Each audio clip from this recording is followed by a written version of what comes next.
Papua New Guinea is a land of vibrant cultures, untouched rainforests, and majestic mountains. Hidden within its rugged terrain is the Omara Adventist School of Ministry, a place dedicated to equipping students for frontline mission work. The school is established around in the 1930s with the purpose of training missionaries, especially field workers, to serve in the most remotest parts of this country. For decades, Omara has been a cornerstone in training individuals with no theological background, preparing them to bring the gospel to places few dare to go. Today, the school is entering a new chapter marked by unprecedented growth. The school was built to accommodate 200 students. At the moment, the school consists of around 350 plus students. The moment, which is a huge influx compared to the current facilities that we have at the moment, which is unprecedented. It has never happened before. This growth was fueled by the success of the PNG for Christ evangelistic campaign in 2024. Thousands were baptized and new churches were established across the country, creating a pressing need for trained missionaries to nurture these new communities. To equip their students for effective ministry, Omara offers specialized subjects. In the classes, we offer a subject like Pentateuch or the Old Testament prophets, and how to use the spirit of prophecy writings, and also on prophecy, how to interpret our Adventist understanding of the prophecy, especially the book of Daniel and Revelation. We also have the courses on Greek and also on Hebrew too. I see that the Omara School of Ministry produces a lot of impact missionaries in the field. Most of them are in the rural areas. Those areas are very hard places that the transport couldn't transport them. Like aeroplane can drop you here, but you can walk for some hours or some days or a week to go through that village. Some of those areas are very tough due to the geography of our country. But as Omara students, they sacrifice themselves in that areas. They go and mingle with people and they stay. They can do gardening, they can cook food themselves, and they mingle with people very good. Omara has a clear vision to become a fully accredited college or seminary within 5 to 10 years. Achieving this requires upgrades to provide higher quality theological education and prepare pastors for the demands of a rapidly changing world. The basic need in the campus at the moment, dining hall and also a multi-purpose hall. We need a much bigger library with the additional upgrade of e-library services.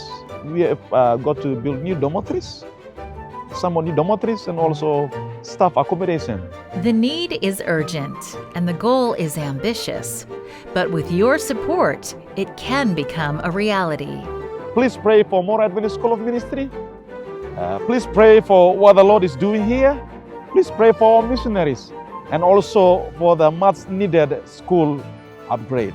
Your 13th Sabbath offering this quarter will help transform Omara Adventist School of Ministry into an effective learning center, not only for Papua New Guinea, but also for neighboring countries. Thank you for supporting Mission. Fred and Elsie are blessed with 6 boys and 1 daughter. Fred worked as a teacher in Vanuatu. 2 of their sons, Louis and Paul, were born healthy. As toddlers, they ran, laughed, and played just like the other children in their village. But everything changed when they were struck by illness at a young age. But then all of a sudden he got fevered, and then he was affected. Then all of a sudden Paul too got the same sick. So I took them to the hospital, to the therapist, and the therapist, they tried to help them. The illness left Louis and Paul with disabilities, changing their lives forever. Desperate for better care, Fred and Elsie moved to the city to be closer to better hospitals and therapy facilities. Yet daily life remains a struggle. Their sons can no longer walk or speak normally. With the help of their other children, Fred and Elsie provide the love and care that Louis and Paul need. We live in a tiny house. We play very big responsibilities looking after the two special needs. Like every morning when we wake up, we have to carry them out, put them on their wheelchairs or put them lying on the mat. Then the mother have to serve their food and we have to feed them because they find difficulties in feeding themselves. Paul and Louis love the game of cricket. Despite their challenges, their dreams are simple yet profound, reflecting the hope and faith that sustain them. When I grow up, I want to become a policeman.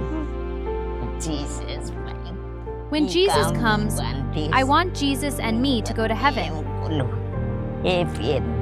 It's not easy for the boys to maintain their health. The challenges are overwhelming. Rough roads make medical care difficult to access. During the rainy season, Fred and Elsie must carry Louis and Paul for several kilometers before reaching transportation to the hospital. Even basic needs, such as nutritious food, a proper toilet, and a safe place for bathing, are hard to secure. The biggest challenge I am facing now in caring for Louis and Paul is that they have grown into young adults and are becoming very heavy. This makes it difficult to move them around and provide the care they need.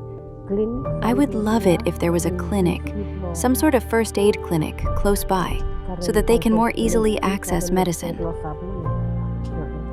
In Vanuatu, children with disabilities face many hardships, including malnutrition, limited access to health care, and few opportunities for education. Families like Louis and Paul's often struggle just to meet their basic needs. But there is hope. This quarter, your 13th Sabbath offering will support families like theirs by providing help to grow nutritious food. And there will be also distribution of